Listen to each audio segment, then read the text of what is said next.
Zoom on news Marathi, प्रत्येक घरासाठी, घरातील प्रत्येकासाठी। नमस्कार, मी स्वप्नील सूर्यवंशी।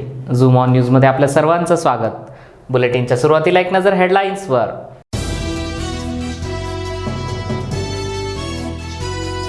पुणे ग्रामीण पोलिसांची धडाकेबाज कामगिरी, तब्बल 77 लाखांचा मुद्देमाल केला हस्तगत।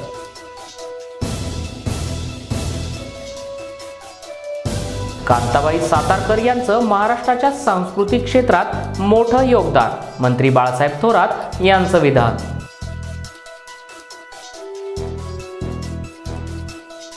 सिडको पोलिसांची टीव्ही सेंटर परिसरामध्ये नाकाबंदी।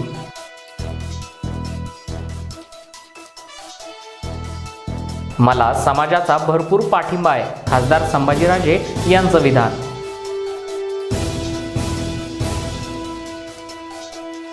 नरसिंह महाराज जन्म कोरोनाच्या पार्श्वभूमीवर मोजक्याच लोकांमध्ये साजरा।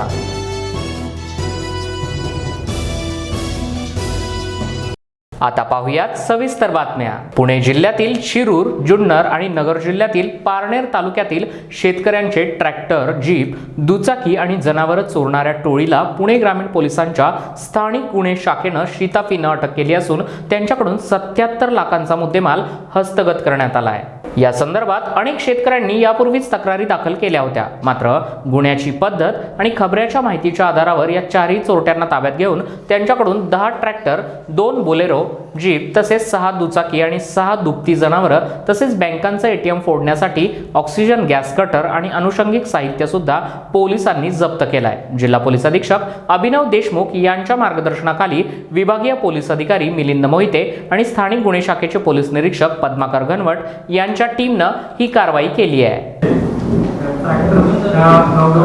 मोठ्या प्रमाणात चोरीला जाणारी एक मोडस ऑपरेंडी डेव्हलप झाली होती आणि विशेषतः शेतकऱ्यांनी नवीन घेतलेले ट्रॅक्टर वेगळ्या काही दिवसांमध्ये चोरीला आपल्याकडे जात होते। विशेषतः तमाशासह लोककला क्षेत्रामध्ये आपलं आयुष्य वेचणाऱ्या कांताबाईंनी कलेच्या माध्यमातून समाज प्रबोधन करताना महाराष्ट्राच्या सांस्कृतिक क्षेत्रात भरीव असं मोठं योगदान दिलं असून त्यांच्या निधनानं लोककला क्षेत्रातील एक तपस्वी व्यक्तिमत्व हरपलं असल्याची आदरांजली महाराष्ट्राचे महसूल मंत्री नामदार बाळासाहेब थोरात यांनी व्यक्त केली आहे। ज्येष्ठ लोककलावंत कांताबाई सातारकर यांच्या निधनावर प्रतिक्रिया देताना नामदार थोरात म्हणाले की कांताबाई सातारकर यांनी संगमनेरचं नाव राज्य पातळीवर पोहोचवलं। तमाशा ही महाराष्ट्राची प्रमुख लोककला असून अनेक वर्ष या लोककलेच्या माध्यमातून कांताबाईंनी महाराष्ट्रातील जनतेची सेवा केली आहे। महाराष्ट्रभर फिरत असताना त्यांनी संगमनेरची वैभवशाली परंपरा कायम जोपासली। आपल्या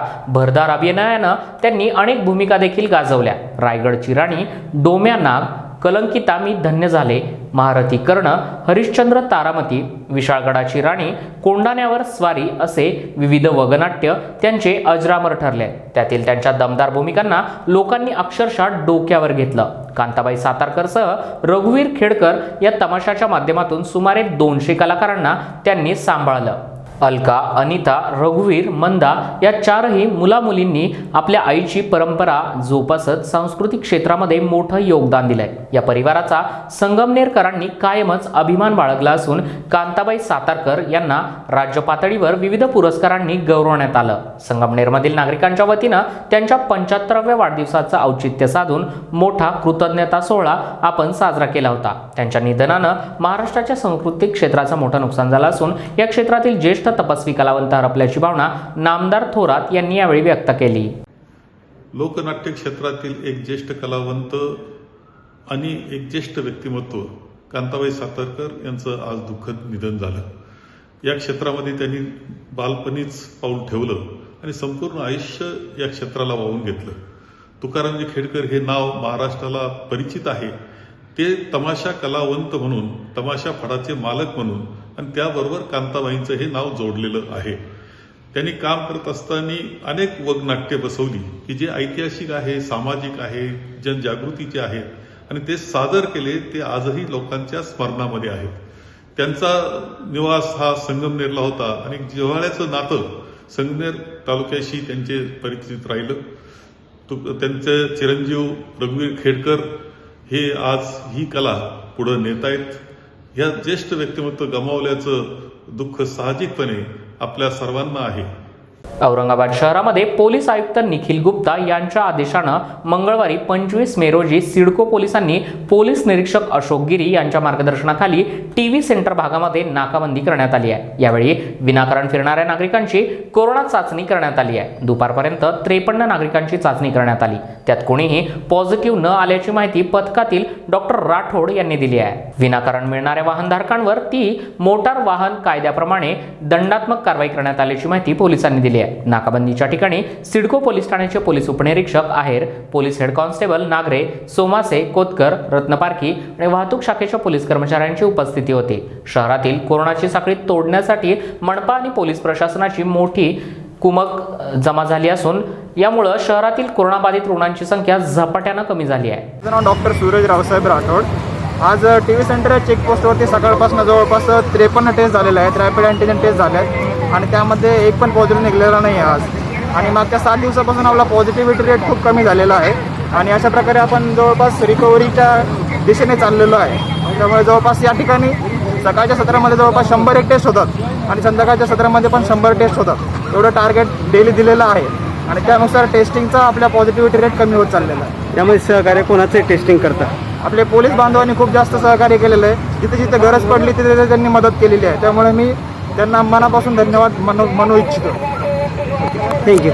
मराठा समाजाच्या आंदोलनासाठी मला कुणाचीही गरज नाही आहे. मला समाजाचा भरपूर पाठिंबा आहे असं सांगत खासदार संभाजीराजे भोसले यांनी भाजपच्या पाठिंब्याला नकार दिलाय. मराठा आरक्षणाची जबाबदारी केंद्र आणि राज्य सरकार झटकत असलं तरी समाजासाठी काय करता येईल हे 27-28 तारखेनंतर ठरवू असंही संभाजीराजे भोसले यांनी म्हटलं आहे. मी दिसायला तरुण असलो तरी 50 वर्षांचा आहे असा टोलाही त्यांनी यावेळी मारलाय. जालन्यामध्ये ते बोलत होते. मराठा समाजासाठी काय करता येईल हे या सरकारनं स्पष्ट करावं असंही संभाजीराजे सांगायला विसरले नाहीत. येत्या 5 तारखेला विनायक मेटे हे मोर्चा काढणार आहेत. याबद्दल विचारलं असता मेटे हे मेटे असून छत्रपती संभाजी हे छत्रपती संभाजी आहेत. माझी आणि मेटेंची तुलना करू नका असंही ते यावेळी म्हणाले आहेत. सर्वोच्च न्यायालयानं मराठा समाजाला आरक्षण नाकारल्यानंतर संपूर्ण राज्यातील मराठा समाजाच्या समन्वयकांशी पुढे काय करायचं या संदर्भात चर्चा सुरू असून 27 आणि 28 तारखेला मुंबईमध्ये पत्रकार परिषद घेऊन आमची भूमिका स्पष्ट करू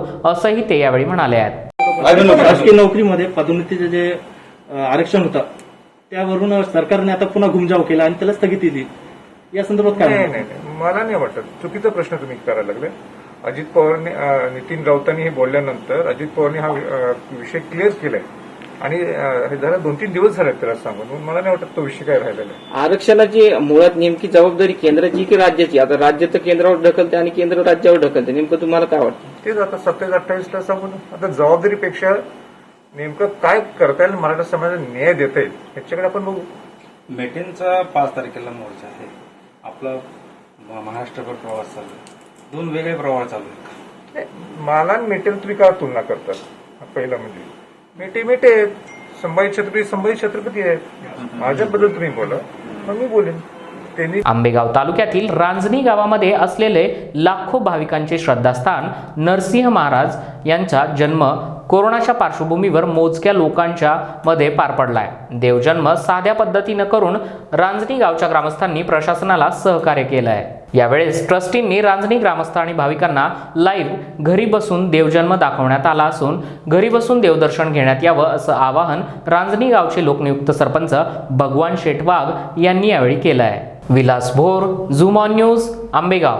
राष्ट्रवादी काँग्रेसचे ज्येष्ठ नेते हाजी गफ्फार मलिक यांच्या पार्थिवावर आज शोकाकुल वातावरणामध्ये दफनविधी संस्कार करण्यात आले. राष्ट्रवादी काँग्रेसचे माजी जिल्हाध्यक्ष तथा अल्पसंख्याक आघाडीचे माजी प्रदेशाध्यक्ष हाजी गफ्फार मलिक यांचं काल रात्री अल्पशा आजारानं निधन झालं. त्यांच्या निधनाची वार्ता येताच सोशल मीडियातून त्यांना मोठ्या प्रमाणात आदरांजली अर्पण करण्यात आली. दरम्यान आज दुपारी त्यांच्या राहत्या घरून हाजी गफ्फार मलिक यांचं पार्थिव एका वाहनातून दफनभूमीमध्ये नेण्यात आलं. या प्रसंगी आपल्या लाडक्या नेत्याला निरोप देण्यासाठी समाज बांधवांची मोठी गर्दी झाली होती. दुपारी ईदगाह मैदानाजवळच्या दफनभूमीमध्ये त्यांच्यावर अंत्यसंस्कार करण्यात आले। या प्रसंगी उपस्थित मान्यवरांनी हाजी गफार मलिक यांना आदरांजली अर्पण केली। या प्रसंगी राष्ट्रवादी काँग्रेसचे जिल्हाध्यक्ष रवींद्र भैया पाटील, माजी आमदार संतोष चौधरी, उपमहापौर कुलभूषण पाटील, माजी उपमहापौर करीम सालार, ज्येष्ठ नगरसेवक सुनील महाजन, इकरा कॉलेजचे माजी प्राचार्य इक्बाल शाह यांच्यासह अन्य मान्यवरांची उपस्थिती होती। शक्ती देव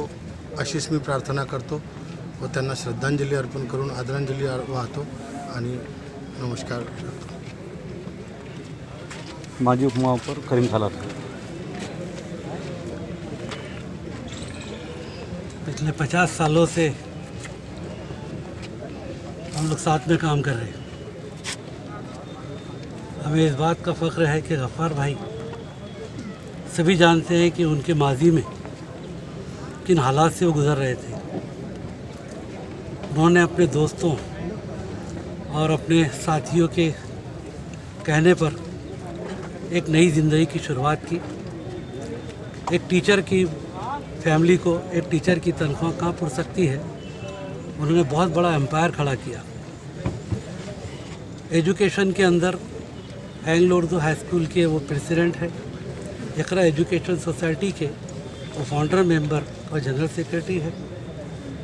ईदगाह ट्रस्ट के अभी नवनिर्वाचित वो सदर है। महाराष्ट्र प्रदेश राष्ट्रवादी कांग्रेस के वो अल्पसंख्यक के सदर रहे। पवार साहब है, अजीत पवार साहब है, सुप्रिया सूड़े मैडम है, मजीद मेमन साहब, बड़े बड़े लोग के साथ में उन्होंने काम किया। और जो हमारे मसाइल है माइनॉरिटीज़ के, वो हुकूमत के सामने रखने में कभी उन्होंने जो है अपने आप को पीछे नहीं रखा। हमारा उनका जो साथ है, बड़ी बड़ी मुसीबतों में हमने एक दूसरे का साथ दिया। और गफ़ार भाई की जो एक डेयरिंग और जो मसाइल के साथ में जुझना, ये जो उनका एक शैली रही, शायद उन्होंने इसी बहादुरी को तदब्बुर में तब्दील नहीं किया। और उन्होंने कभी भी उनकी एंजियोप्लास्टी होने के बावजूद भी उन्होंने कभी अपने आप को ये महसूस नहीं किया कि वो मरीज़ है। कोरोना पर उन्होंने ऐसी मात दी कि जैसे कोरोना उनको हुआ ही नहीं। हम सोच नहीं सकते थे कि इस तरीके से गफ्फार भी अचानक हम में से निकल जाएंगे। एक बहुत बड़ा खला आज पूरे ज़िले में, पूरे महाराष्ट्र में यहाँ पर हो चुका है। हम सब दुआ करते हैं कि अल्लाह तबारक व तआला उनको करवट करवट जन्नत नसीब करें, उनकी मग़फ़िरत करें, उनके अहले खाना को सब्र जमील अता फरमाए। तमाम हिंदू मुस्लिम आज जिस तरीके से तमाम पाबंदियाँ होने के बावजूद भी जिस जज्बे के साथ में आज यहाँ पर मौजूद है, मैं समझता हूँ ये रुतबा शायद बहुत कम लोगों को मिलता है। मैं उनके लिए दुआ करता हूँ, अल्लाह उनको जन्नतुल फिरदौस में आला मकाम अता। Gaurav Bagul, zoom on news, Jalgaon. Sangamner तालुक्यातील तळेगाव दिघे येथील नामदार बाळासाहेब थोरात आरोग्य कोविड मंदिरातील कोरोना रुग्णांमध्ये सकारात्मक ऊर्जा निर्माण व्हावी या उद्देशानं युवा व्याख्याते निलेश पर्वत यांचं व्याख्यान आयोजित करण्यात आलं होतं। व्याख्याते निलेश पर्वत यांचं जनजागृतीपर प्रबोधनपर व्याख्यान संपन्न झालं। यावेळी जिल्हा परिषद सदस्य महेंद्र गोडगे, सरपंच बाळासाहेब कांदळकर, सचिन दिघे, गणेश दिघे, अमोल दिघे आदींसह आरोग्य कर्मचारी, पदाधिकारी आणि मान्यवर उपस्थित होते। असणाऱ्या मेडिसिन बरोबर सप्लिमेंटरी डोस करून हा काढा घेतला की आपल्याला निश्चित त्याचा फरक जाणवेल आणि त्याचे आपण निश्चित काढ्याचा आस्वाद घेणार आहोतच। आता गंमत अशी आहे की बऱ्याचशा कोरोना रुग्णांना असं वाटतं की माझं कुणीच राहिलं नाही, मला आता कोण जवळ करणार, तर असं अजिबात नसतं। तुम्ही इथं 8 दिवस आता नव्यानं भरती झालेला असाल, 8 दिवसात पुन्हा हे संकट सुरू राहील आणि लवकरच हा सगळा कोरोना नसतो नाहीसा होणारच आहे। मुद्दा असा आहे की आपण 8 दिवस इथं आल्यानंतर जसं गावच्या पारावरती बसल्यानंतर म्हातारी मंडळी, तरुण मंडळी दुधाला गेल्यानंतर, दूध घातल्यानंतर गप्पा मारत बसतो, एकमेकाशी संवाद साधतो, तसं आम्ही काल परवा एका कोविड केअर सेंटरला पाहिलं की मस्त गोल आळं करून व्यवस्थित सोशल डिस्टन्सिंग ठेवून सगळेजण आपापला डबा जसं एखाद्या झाडाखाली शिदरी घेऊन जावं तसं मस्त असं गोल करून जेवायला बसायचे। अर्थात दवाखान्यातल्या गोळ्या घेऊन माणसं नीट होतात की माहित नाही, पण मित्रांच्या टोळ्या आणि गप्पांवरती माणूस नीट झालेला किंवा त्याचा ऑक्सिजन वाढतो हे मात्र आपण पाहिलेलं आहे। त्यामुळे शेजारच्या बाकड्यावरती आलेला जो माणूस आहे तो कोणत्या गावचा आहे, त्याच्याशी आपली मैत्री होईल का, त्याचं सुखदुःख वाटून घेता येईल का, आणि बरं झाल्यानंतर तो घरी गेल्यानंतर एखादा फोन करून माझी तब्येत ठणठणीत आहे, तुझी कशी आहे, इतकी मैत्री जरी तुम्हाला एकमेकांशी करता आली तरी मला वाटतं कोविड केअर सेंटरचं हे उद्दिष्ट सफल झालं. आणि सध्या लॉकडाऊनमुळे अनेक उद्योगधंद्यांवर याचा मोठा परिणाम झालाय. परिणामी बाजारपेठ बंद असल्यानं कित्येक जणांवर उपासमारीची वेळ देखील आली आहे. अशा बिकट परिस्थितीमध्ये सिल्लोड तालुक्यातील घाटनांद्रा परिसरातील एका शेतकऱ्यानं आपल्या शेतजमिनीमध्ये एकरी 35,000 रुपये खर्च करून टरबूज या पिकाची लागवड केली होती. या पिकाच्या लागवडीनं आपल्या हातामध्ये 2 पैसे जास्त मिळतील आणि नगदी पैसे मिळवून देणाऱ्या या पिकापासून आपल्याला चांगलं उत्पन्न होईल अशी आशा उराशी बाळगून त्यांनी टरबूज पिकाची लागवड केली होती. मात्र परिसरातील बाजारपेठा बंद असल्यानं बाळासाहेब मगर या शेतकऱ्यानं घाटनांद्रा येथे आपल्या ब्रेझा कंपनीच्या आलिशान गाडीमध्ये टरबूज विक्रीसाठी आणलं. 12 लाख रुपये किमतीच्या ब्रेझा या आलिशान गाडीत टरबूज विक्रीसाठी आलं असल्यानं सर्वजण या गाडीकडे कुतूहलाने पाहत होते. तर टरबूजाची विक्री केवळ 10 रुपये प्रति नग या दरानं करण्यात येत असल्याचं यावेळी दिसून आलं. कोरोना लॉकडाऊनमुळे सर्वच बाजारपेठा बंद असल्यानं आणि भावही चांगला मिळत नसल्यानं भाड्याचं वाहन करून गावोगावी जाऊन टरबूजाची विक्री करणं परवडत नाहीये. त्यामुळं घरी उभी असलेली 12 लाख रुपये किमतीची ब्रेझा या आलिशान गाडीमध्ये टरबूज विकण्याची दुर्दैवी वेळ या शेतकऱ्यावर आली आहे.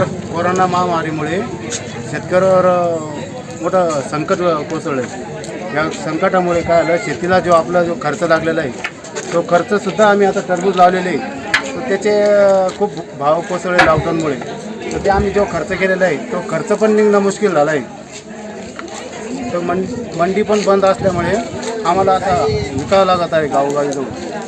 आणि गावोगावी जाताना आमचा जो खर्च आहे नेण्याचा हा मजुरीचा तो पण निघत नाही. आम्ही खर्च निघत नाही म्हणजे पेट्रोलचा आमची गाडी ब्रिजा तिथं डिझेलचा पण खर्च निघत नाही.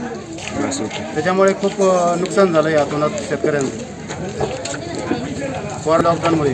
इसवी सन पहिल्या आणि दुसऱ्या शतकामध्ये सम्राट अशोकांनी बौद्ध धर्माचा प्रसार करत असताना गौतम बुद्ध आणि त्यांचे अनुयायी यांच्या अस्थी आणि वस्तू असलेली प्रार्थनास्थळं म्हणजे बौद्ध स्तूपाच्या निर्मिती केल्या. तत्कालीन तगर म्हणजे सध्याचं उस्मानाबाद तालुक्यातील तेर येथे उत्खननामध्ये पुरातन बौद्ध स्तूप आढळून आले आहेत. दक्षिण भारत आणि उत्तर भारत यांना जोडणारी आणि मोठी बाजारपेठ असलेलं शहर म्हणून याचा इतिहासात उल्लेख आहे. सध्या बौद्ध स्तूप पुरातन वास्तू संग्रहालयाच्या आधिपत्याखाली असून गावातील युवक आणि पुणे येथील सामाजिक संस्थेच्या पुढाकारातून लोकसहभागाच्या माध्यमातून या परिसराचं सुशोभीकरण सुरू आहे. साधारण त्याचा 26 मीटर व्यास होता तो. त्यानंतर आपल्याला हा जो दिसतोय हा एक स्तूप आहे. त्याचबरोबर जे त्रिविक्रम मंदिर आहे तर त्रिविक्रम मंदिराचा जे मूळ गर्भगृह आहे तर त्याची रचना चाफाकरच आहे. त्याचबरोबर वडगाव सिद्धेश्वरला डॉक्टर बी लाल सर आणि डॉक्टर दीक्षित सरांनी एका 35 फूट उंचीचा एका स्तूपाची तो रिपोर्टेड केलेला आहे त्यांनी. त्याचबरोबर रिसेंटली त्या 2001 साली आपल्याला वडगाव तीर्थबुद्रुक जे तुळजापूर तालुक्यात स्थान आहे तर त्या ठिकाणी बौद्ध स्तूपाचे अवशेष प्राप्त झालेले आहेत. याचाच अर्थ की या भागामध्ये किंवा या पूर्ण परिसरामध्ये बौद्ध संप्रदायाचा प्रभाव तत्कालीन कालामध्ये या पुरावशेषावरून आपल्याला स्पष्टपणे जाणवतो. भुसावळ तालुक्यातील फुलगाव बायपास महामार्गावर मोटरसायकलनं भुसावळकडून घराकडे जात असताना अज्ञात वाहनाच्या धडकेमध्ये 3 तरुण ठार झाल्याची घटना 26 तारखेला मंगळवारी दुपारी 2:30 वाजण्याच्या सुमारास घडल्यानं तळवेल गावामध्ये शोककळा पसरली आहे. येथूनच जवळच असलेल्या तळवेल येथील 3 तरुण सकाळी भुसावळ येथे काही कामासाठी गेले होते. मोटरसायकल क्रमांक MH19 आणि U7863 ने घरी येत असताना कोणत्या तरी अज्ञात वाहनानं धडक दिल्यानं तिघांच्या डोक्याला जबर मार लागल्यानं विवेक सोनील पाटील वय 17 शिक्षण ITI मुक्ताईनगर घटनास्थळावर मयत झाला. तर देवानंद सोपान पाटील वय 16 शिक्षण 10वी नेहरू विद्यालय तळवेल तसेच तुषार राजेंद्र पाटील वय 17 शिक्षण 10वी तिघे राहणार तळवेल तालुका भुसावळ या दोघे जखमींना गोदावरी वैद्यकीय महाविद्यालय जळगाव या रुग्णालयामध्ये दाखल केलं असता उपचार घेत असताना वैद्यकीय अधिकाऱ्यांनी दोघांना मृत घोषित केलं. तर विवेक पाटील याचं शवविच्छेदन वरणगाव ग्रामीण रुग्णालयामध्ये वैद्यकीय अधिकारी डॉक्टर क्षितिजा हेंडवे यांनी केलं असून देवेंद्र पाटील आणि श्याम पाटील या दोघांचे शवविच्छेदन जळगाव सामान्य रुग्णालयामध्ये करण्यात आलं आहे. गाव पोलीस स्टेशन हद्दीत जो नवीन फ्लायओव्हर तयार झालेला आहे काही दिवसांपूर्वीच वरणगावची जी वाहतूक आहे ती बाहेरून बायपासने वळवण्यात आलेली आहे. आज 14:30 वाजेच्या सुमारे तळवेल गावातील 3 तरुण हे त्यांच्या मोटरसायकलने ट्रिपल शीट तळवेलकडून भुसावळकडे जात असताना त्यांचा अपघात झालेला आहे आणि त्या भीषण अपघातामध्ये त्यांचा दुर्दैवी असा मृत्यू तिथं झालेला आहे. त्यामध्ये विवेक पाटील, देवानंद सोपान पाटील, कुशाल राजेंद्र पाटील तिन्ही राहणार तळवेल यांचा दुर्दैवी मृत्यू यामध्ये डोक्याला मार लागल्यामुळे अपघातामध्ये डोक्याला गंभीर दुखापत झाल्यामुळे तो झालेला आहे. तरी नागरिकांना या घटनेच्या अनुषंगाने पोलीस स्टेशन कडून मी एक आवाहन करू इच्छितो की आपण आपल्या मुलांना वाहन ताब्यात देताना त्याच्याकडं व्हॅलिड लायसन असेल तरच ते ताब्यात द्या. वाहतुकीचे नियम पाळण्यासाठी त्यांच्यावरती त्यांना शिकवा. शक्यतो हायवेने जाताना कंपल्सरी हेल्मेट असावं आणि ट्रिपल शीट वगैरेचा प्रवास याच्यावरून हा टाळावा. जर या गोष्टींचं आपण पालन केलं तर निश्चितच अशा प्रकारचे जे दुर्दैवी अपघाती मृत्यू आहे ते आपण कमी करू शकतो. महसूल मंत्री नामदार बाळासाहेब थोरात यांच्या मार्गदर्शनाखाली जिल्हा परिषदेमार्फत चंदनापुरी, धांदरफळ, जवळे कडलक, घारगाव, जवळे बाळेश्वर या प्राथमिक आरोग्य केंद्रांना रुग्णवाहिका सुपूर्द करण्यात आल्यावर रुग्णवाहिकेचं लोकार्पण आमदार डॉक्टर सुधीर तांबे, नगराध्यक्ष सौ दुर्गाबाई तांबे आणि कारखान्याचे संचालक इंद्रजित भाऊ थोरात यांच्या हस्ते यशोधन जनसंपर्क कार्यालयामध्ये करण्यात आलं. या रुग्णवाहिकेवरील चालकांचा सत्कारही त्यांच्या हस्ते करण्यात आला. या प्रसंगी कारखान्याचे चेअरमन बाबा ओहोळ, सभापती सुनंदताई जोरवेकर, मार्केट कमिटी सभापती शंकर पाटील खेमनर, उपसभापती नवनाथ आरगडे, जिल्हा परिषद काँग्रेस गटनेते अजय फटांगरे, जिल्हा परिषद सदस्य रामहरी कातोरे, महेंद्र शेठ गोडगे, मिलिंद कानवडे, सीताराम राऊत, पंचायत समिती सदस्य सौ निशाताई कोकणे, विष्णुपंत रहांटळ, सौ बेबीताई थोरात, सौ अर्चनाताई बालोडे, उपविभागीय अधिकारी शशिकांत मंगरुळे, तहसीलदार अमोल निकम, तालुका आरोग्य अधिकारी सुरेश घोलप, सुभाष सांगळे, सुरेश झावरे, निखिल पापडेजा, ॲडव्होकेट सुहास आहेर, गौरव डोंगरे आदी मान्यवर पदाधिकारी आणि कार्यकर्ते उपस्थित होते. या कोविडच्या अत्यंत प्रतिकूल परिस्थितीमध्ये रुग्णांचे निदान करण्यासाठी तब्बल 45 ॲम्ब्युलन्सचा या ठिकाणी व्यवस्था केलेली आहे. आज तर संगमनेर तालुक्याला 6 ॲम्ब्युलन्स या ठिकाणी मिळालेले आहेत. जिल्हा परिषदेचे सर्व अध्यक्ष, उपाध्यक्ष आणि सर्व त्याचे सदस्य, सभापती यांचं मनापासून अभिनंदन करतो. कोरोनाची ही लढाई अत्यंत मोठी लढाई आहे. अजून काही काळ आपल्याला त्यासाठी लागणार आहे. आपण अशी आशा करूया की 30 लाख किंवा नंतर येणाऱ्या लाटी त्या सौम्य असतील आणि त्याचा प्रतिकार करण्यासाठी त्याला सामोरं जाण्यासाठी आवश्यक ती सर्व काळजी हे आपण अशी आशा करूया की आता रुग्णांची संख्या खूप राहील, परंतु असं गृहीत धरून की आपल्याला कुठल्याही बिकट परिस्थितीला तोंड द्यावं लागेल. आपण जास्तीत जास्त ऑक्सिजनच्या बाबतीमध्ये स्वयंपूर्ण आता झालेलो आहोत. त्याच्याबाबत काळजी घ्यावी लागेल. आवश्यक त्या औषधांचा पुरवठा आपल्याला पुरेसा करायचा आहे. त्याचबरोबर ॲम्ब्युलन्स असेल, बायपॅप रेस्पिरेटर असेल, व्हेंटिलेटर असतील, या सर्व दक्षता या ठिकाणी घ्यायच्या आहे. आणि त्यामध्ये अहमदनगर जिल्हा परिषदेने अतिशय महत्त्वाची भूमिका आज या निमित्ताने पार पाडलेली आहे. मी अहमदनगर जिल्हा परिषदेचे सर्व सन्माननीय सदस्य यांचं मनापासून अभिनंदन करतो. इगतपुरी तालुक्यातील टिटोली ग्रामपंचायतीनं कोरोना संसर्गाच्या पार्श्वभूमीवर दिव्यांग बांधवांसाठी तातडीनं निर्णय घेऊन 5% निधी खर्च केलाय. संपूर्ण 5% निधीचा 100% वापर करून दिव्यांगांना आनंद देणारी टिटोली ग्रामपंचायत ही इगतपुरी तालुक्यातील पहिलीच ग्रामपंचायत ठरली आहे. उपसरपंच अनिल भोपे यांनी या निर्णयाकामी पुढाकार घेऊन काम केल्यानं दिव्यांग बांधवांनी आभार मानले. टिटोली ग्रामपंचायतीच्या 5% रकमेतून उदरनिर्वाह प्रोत्साहन निधी 12 दिव्यांगांना देण्यात आलाय. प्रत्येकी 5,800 प्रमाणे एकूण 69,600 रुपयांचे धनादेश वितरित करण्यात आले. या प्रसंगी उपसरपंच अनिल भोपे, ग्रामपंचायत सदस्य ज्योती बोंडे, माया भडांगे, संदीप भडांगे, दशरथ हाडप, ग्रामसेवक दीपक पगार, ज्ञानेश्वर पाटील आदी मान्यवर उपस्थित होते. टिटोली येथे लाभ मिळालेले दिव्यांग बांधव देवेंद्र शंकर हाईप, सुभाष मच्छिंद्र हडप, रोहिणी कुंडलिक आडोळे, पूर्वश्री जनार्दन करवंदे, बाळू रामचंद्र बोंडे, अक्षदा ज्ञानेश्वर मुकणे, रंजना चंद्रकांत शेटे, केतन संतोष बटाटे, दिनकर मधुकर भडांगे, भगीरथ अण्णा बोंडे, शरद एकनाथ भडांगे, मीराबाई पांडुरंग दुबाशे आदी लाभार्थी उपस्थित होते.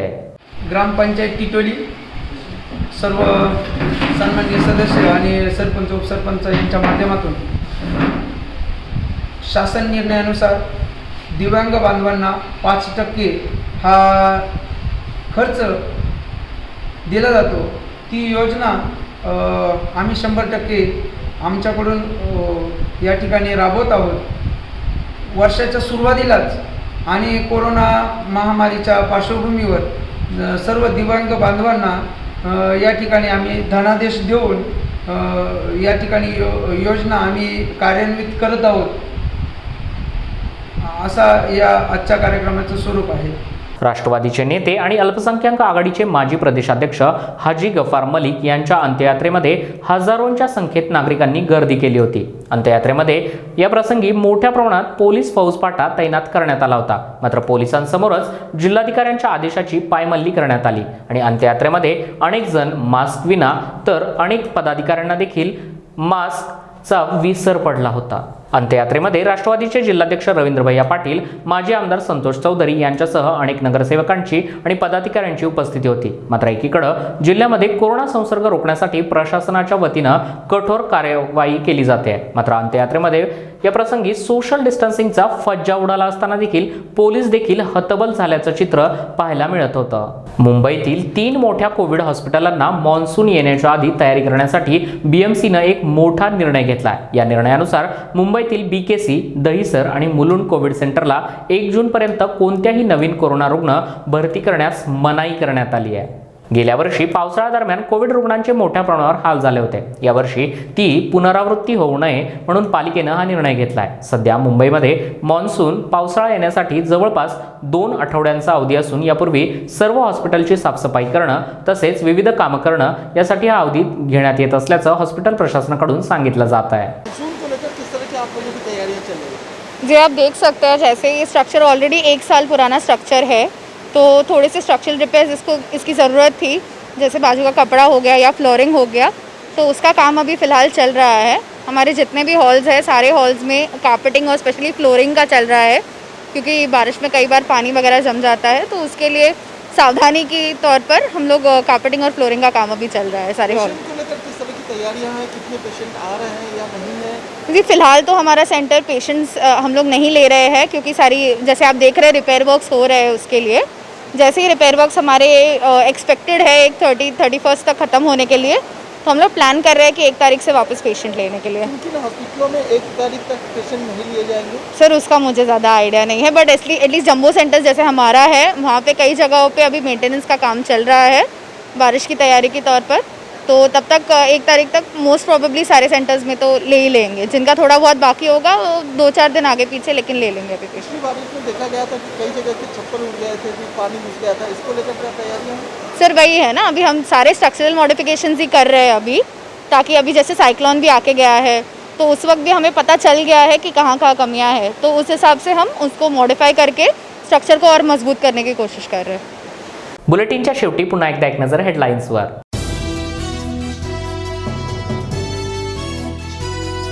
पुणे ग्रामीण पोलिसांची धडाकेबाज कामगिरी, तब्बल 77 लाखांचा मुद्देमाल केला हस्तगत.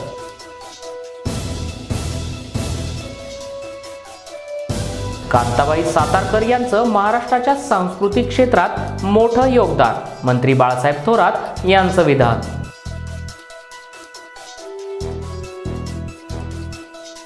सिडको पोलिसांची टीव्ही सेंटर परिसरामध्ये नाकाबंदी.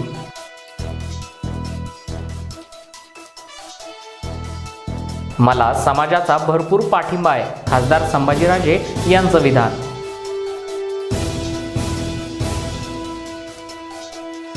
नरसिंह महाराज जन्म कोरोनाच्या पार्श्वभूमीवर मोजक्याच लोकांमध्ये साजरा.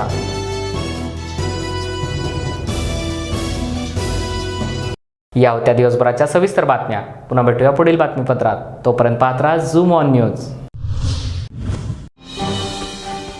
झूम ऑन न्यूज मराठी, प्रत्येक घरासाठी, घरातील प्रत्येकासाठी.